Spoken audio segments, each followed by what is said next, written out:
Now, have you ever had a dream, better yet, a nightmare? Let's say someone was chasing you with a chainsaw or something like that. Now, as this person's getting closer and closer, you're running for your life thinking, oh my gosh, are they gonna catch up to me? And all of a sudden you trip and fall. And right when they're about to come with the chainsaw, you wake up. And you realize, wait, I'm safely sound in my bed.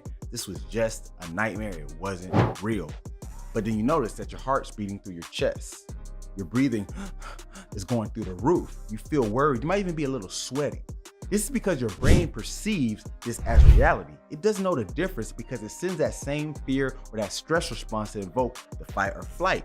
Now, we can use this as a tool. We can use this to help us. Now, in a race, for the same reasons, you can perceive what's going to happen at the start of the race, the gun going off, you running amongst a crowd of people, muscle contracting.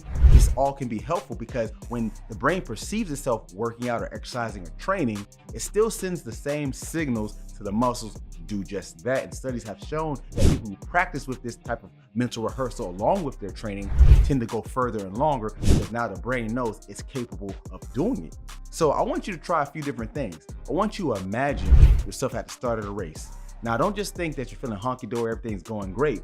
See yourself a little bit nervous, a little bit anxious. You might feel that way on race day.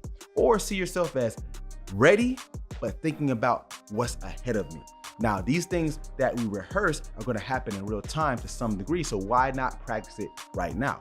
I want you to also have an image of how you're going to feel and perform when it gets a little tough. That part of the race when you know you have to push a little bit harder. I want to see yourself from the third person, running along, pumping your arms, driving those knees, feeling yourself winded even.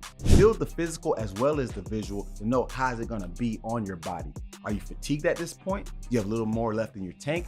See and perceive all of this, because when it comes to the race, you want to act like you've been there before. This comes to my point of the tourist versus the resident. Now, imagine you're on a trip. Now, if you went to, say, France, one of the biggest sights to see in France is the Eiffel Tower.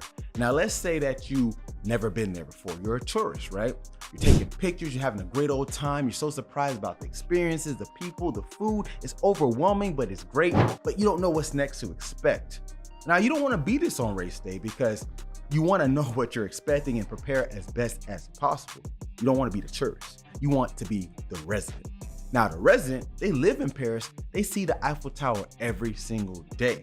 Now, you don't want to get too excited. It's great and all, but it's just another day in Paris, right? And that's what it wants to be for you, is another day at the race.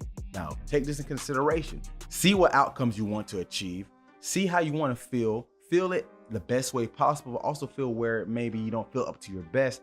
But it's not to say that you're defeated, but you just want to be ready when it comes, because your brain will be primed to go when it's time to execute and perform. So take this tip, practice it just like you would any other skill, just like you would with your running training, and get your mind right.